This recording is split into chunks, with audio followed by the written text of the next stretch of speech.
स्वागत है। आज हम भारत के कुछ सबसे महत्वपूर्ण, सबसे प्रसिद्ध शिव मंदिरों की कह सकते हैं एक यात्रा पर निकल रहे हैं। बिल्कुल, एक आध्यात्मिक यात्रा। हाँ, और देखिए हमारे पास जो स्रोत है वो इन मंदिरों की एक सूची तो देता है, पर आज हमारा काम सिर्फ सूची पढ़ना तो है नहीं। नहीं, बिल्कुल नहीं। हमारा मकसद है हर नाम के पीछे की कहानी को समझना, उस ऊर्जा को महसूस करना। सही कहा। ये जानना कि ये स्थान इतने महत्वपूर्ण क्यों हैं, इनके पीछे की मान्यताएं क्या हैं, जो इन्हें हमारी विरासत का इतना अहम हिस्सा बनाती हैं। हाँ, और ये समझना जरूरी है कि ये सिर्फ पर्यटन स्थल या कोई क्या कहते हैं ऐतिहासिक इमारतें नहीं है। ये जीवित ऊर्जा केंद्र हैं। यहाँ इतिहास, आस्था और लोक कथाएं सब एक साथ सांस लेती हैं। हर मंदिर शिव के एक अलग ही चरित्र को दिखाता है। तो चलिए इसी तस्वीर को परत दर परत खोलते हैं। स्रोत की शुरुआत होती है ज्योतिर्लिंग की अवधारणा से। हाँ। और सबसे पहला नाम आता है सोमनाथ का, जिसे 12 ज्योतिर्लिंगों में से पहला कहा गया है। तो मेरा पहला सवाल यही है कि ये ज्योतिर्लिंग आखिर है क्या? ये एक बहुत महत्वपूर्ण सवाल है। ये एक सामान्य शिवलिंग से अलग कैसे है? देखिए, ज्योतिर्लिंग का मतलब है प्रकाश का स्तंभ। प्रकाश का स्तंभ। हाँ, कल्पना कीजिए एक ऐसा असीम दिव्य प्रकाश का स्तंभ जो सृष्टि के आरंभ में धरती और आकाश को चीरता हुआ प्रकट हुआ हो। अच्छा। ज्योतिर्लिंग उसी दिव्य ऊर्जा का एक अंश है जो पृथ्वी पर ही रह गया। इसीलिए ये कोई इंसानी हाथों से तराशी हुई मूर्ति नहीं है। तो ये स्वयंभू है? बिल्कुल, स्वयंभू यानी शिव की ऊर्जा ने खुद ही वो रूप लिया है। ये सीधे ब्रह्मांडीय ऊर्जा के स्रोत से जुड़ा है, इसीलिए इसकी शक्ति और महत्व इतना ज्यादा माना जाता है। स्रोतों में इसके बार बार तोड़े जाने और फिर से बनाए जाने का जिक्र है। ये सिर्फ एक ऐतिहासिक तथ्य से कहीं ज्यादा लगता है ना? कहीं ज्यादा, बिल्कुल। ये तो सोमनाथ की कहानी का आपका ये सार है। ये सिर्फ आस्था की परीक्षा नहीं, ये उसकी विजय का प्रतीक है। विजय का प्रतीक कैसे? इसका बार बार बनना ये दिखाता है कि आप एक इमारत को तोड़ सकते हैं, पत्थर को खंडित कर सकते हैं, लेकिन उस विश्वास को, उस ऊर्जा को नहीं मिटा सकते। ठीक वही, आप उस ऊर्जा को नहीं मिटा सकते जिसका वो स्थान प्रतिनिधित्व करता है। हर पुनर्निर्माण उस अटूट आस्था का एक ऐलान है। लेकिन क्या ये सिर्फ आस्था की ही बात है, या इसमें कोई सांस्कृतिक संदेश भी छुपा है कि एक सभ्यता को मिटाया नहीं जा सकता, चाहे कितनी भी कोशिश की जाए? ये दोनों का संगम है। राजनीतिक और सांस्कृतिक हमलों के सामने इसका फिर से खड़ा होना उस सभ्यता की जीजीविषा यानी जीने की इच्छा शक्ति। हाँ, जीने की इच्छा शक्ति को दर्शाता है। ये एक तरह से कहता है, हम यहाँ थे, हम यहाँ हैं और हम यहीं रहेंगे। इसलिए सोमनाथ सिर्फ एक मंदिर नहीं, भारत के सांस्कृतिक पुनरुत्थान का एक शक्तिशाली प्रतीक भी है। इसी ज्योतिर्लिंग की कड़ी में अगला बड़ा नाम है केदारनाथ का। हिमालय की ऊंचाइयों पर। हाँ, माहौल बिल्कुल अलग। सोमनाथ के समुद्र तट से एकदम विपरीत। स्रोत इसे पांडवों से जोड़ता है। देखिए, यहाँ भूगोल ही आध्यात्म का हिस्सा बन जाता है। मतलब केदारनाथ तक पहुंचना कोई आसान यात्रा नहीं है। वो दुर्गम रास्ते, वो सर्द हवाएं, वो ऑक्सीजन की कमी, ये सब मिलकर एक शारीरिक और मानसिक तपस्या बन जाती है। तो यात्रा ही ध्यान का पहला चरण है। बिल्कुल, और पांडवों से इसका जुड़ाव इसे एक गहरा पौराणिक अर्थ देता है। महाभारत युद्ध के बाद वो अपने ही परिजनों की हत्या के पाप से मुक्ति पाने के लिए शिव को खोज रहे थे। अच्छा। और शिव उनसे दूर भाग रहे थे। अंत में यहीं पर उन्होंने बैल के रूप में शिव को पाया। ये कहानी प्रतीक है इस बात का कि ईश्वर तक पहुंचने के लिए अथक प्रयास और अटूट विश्वास की जरूरत होती है। अरे वाह! और फिर हम हिमालय की ऊंचाइयों से सीधे दक्षिण के समुद्र तट पर पहुंचते हैं, रामेश्वरम। क्या बात है, ये भी एक ज्योतिर्लिंग है। हाँ, पर इसकी कहानी में भगवान राम का जिक्र है। ये तो शैव और वैष्णव परंपराओं का एक तरह से मिलन हो गया। ये बात सच में बहुत असाधारण है, बहुत ही ज्यादा, और भारतीय अध्यात्म की खूबसूरती को दर्शाती है। आप सोचिए, यहाँ विष्णु के अवतार भगवान राम लंका पर चढ़ाई करने से पहले शिव की पूजा कर रहे हैं, उनसे आशीर्वाद मांग रहे हैं। यह दिखाता है कि अलग अलग पंथों के बीच कोई कठोर दीवार नहीं थी। बिल्कुल नहीं थी। वे एक दूसरे का सम्मान करते थे और एक ही परम सत्य के अलग अलग रूप मानते थे। रामेश्वरम इस एकता का सबसे बड़ा और जीवंत प्रमाण है। स्रोत में इसके लंबे गलियारों का भी जिक्र है। क्या ये सिर्फ वास्तुकला का एक नमूना है, या इसका भी कोई गहरा मतलब है? नहीं, इसकी वास्तुकला इसकी कहानी को और भी भव्य बनाती है। वो दुनिया के सबसे लंबे माने जाने वाले गलियारे, हजारों खंभों वाले। हाँ, वो आपको मंदिर के गर्भगृह तक ले जाते हुए एक तरह से तैयार करते हैं। जब आप उन खम्भों के बीच से गुजरते हैं तो बाहरी दुनिया पीछे छूट जाती है और आपका ध्यान केंद्रित होने लगता है। वो सिर्फ एक रास्ता नहीं है। वो एक आध्यात्मिक अनुभव का प्रवेश द्वार है। बिल्कुल सही। तो हमने ज्योतिर्लिंगों की बात की जहां शिव एक दिव्य निराकार ऊर्जा है, लेकिन कई मंदिर ऐसे भी हैं जो शिव के एक खास व्यक्तित्व पर ध्यान केंद्रित करते हैं, जैसे वाराणसी का काशी विश्वनाथ मंदिर। हाँ, काशी। यहाँ शिव विश्वनाथ हैं। विश्वनाथ यानी पूरे विश्व के, पूरे ब्रह्मांड के स्वामी। यहाँ शिव सिर्फ एक देवता नहीं, बल्कि वो केंद्र बिंदु हैं जिसके चारों ओर पूरा ब्रह्मांड घूमता है। इसीलिए तो काशी को शिव की नगरी कहते हैं। और स्रोत में जो मोक्ष की बात कही गई है, हाँ, वो इसी विश्वास से जुड़ी है। मान्यता है कि अगर किसी व्यक्ति की मृत्यु काशी में होती है तो भगवान विश्वनाथ स्वयं उसके कानों में तारक मंत्र सुनाते हैं। तारक मंत्र? हाँ, जिससे उसे जन्म मृत्यु के चक्र से मुक्ति मिल जाती है। मोक्ष ये इस मंदिर को सिर्फ एक पूजा स्थल नहीं, बल्कि आध्यात्मिक यात्रा का अंतिम लक्ष्य बना देता है। ब्रह्मांड के स्वामी, ये एक बहुत बड़ा विचार है।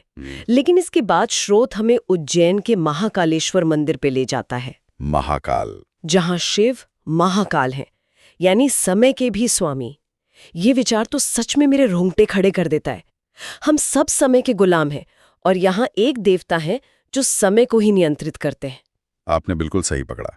ये एक बहुत ही शक्तिशाली और गहरा दर्शन है। इसका मतलब क्या हुआ एक आम इंसान के लिए? महाकाल का स्वरूप हमें याद दिलाता है कि इस ब्रह्मांड में सब कुछ, हर चीज समय के अधीन है। जन्म, जीवन, मृत्यु, निर्माण, विनाश, सब कुछ। और शिव उस समय से भी परे हैं। वो उसके नियंत्रक हैं। और यहाँ की जो भस्म आरती है वो इसी दर्शन का सबसे जीवंत रूप है। हाँ, भस्म आरती के बारे में मैंने सुना है, बहुत रहस्यमयी मानी जाती है। ये होती क्या है असल में? ये सिर्फ एक आरती नहीं है, ये एक तरह का आध्यात्मिक शॉक ट्रीटमेंट है। Shock treatment? हाँ, हर सुबह ब्रह्म मुहूर्त में, दुनिया के जागने से भी पहले, ताजी चिता की राख से महाकाल का श्रृंगार किया जाता है। चिता की राख से? हाँ, भक्तों को ये याद दिलाया जाता है कि अंत में सब कुछ राख ही है। आपका शरीर, आपका धन, आपका अहंकार, सब कुछ। ये सुनने में डरावना लग सकता है, पर असल में ये मुक्ति देने वाला विचार है। मुक्ति देने वाला? बिल्कुल। जब आप ये स्वीकार कर लेते हैं कि सब कुछ नश्वर है, तो आप अहंकार और भौतिक चीजों की पकड़ से आजाद हो जाते हैं। महाकाल आपको डरा नहीं रहे, वो आपको जगा रहे हैं। यहाँ बर्फ से प्राकृतिक शिवलिंग बनता है। ये तो एक चमत्कार जैसा है। ये प्रकृति और देवत्व का सीधा संवाद है।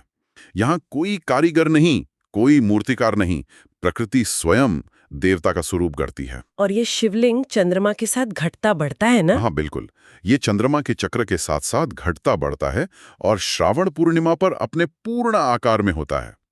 ये हमें याद दिलाता है कि ईश्वर केवल मंदिरों की दीवारों के भीतर नहीं, बल्कि प्रकृति के हर कण में, हर चक्र में मौजूद है। और इसका बनना और पिघलना? वो सृष्टि और प्रलय के निरंतर चक्र का प्रतीक है, जिसे शिव नियंत्रित करते हैं। हमने अब तक शिव को ब्रह्मांड के स्वामी, समय के शासक और प्रकृति के रूप में देखा, लेकिन सूची में एक और मंदिर है जो उनके एक बिल्कुल अलग ही पहलू को दिखाता है, देवघर का बैद्यनाथ धाम। हाँ, बैद्यनाथ। यहाँ शिव एक चिकित्सक हैं। ये थोड़ा अजीब नहीं लगता? जो देवता प्रलय ला सकते हैं, वो किसी का इलाज भी कर रहे हैं। यही तो शिव के चरित्र की गहराई है। देखिए, स्रोत में जो कहानी है उसके अनुसार रावण ने अपनी कठोर तपस्या से शिव को प्रसन्न तो कर लिया था और उनसे एक शिवलिंग प्राप्त किया जिसे वो लंका ले जाना चाहता था।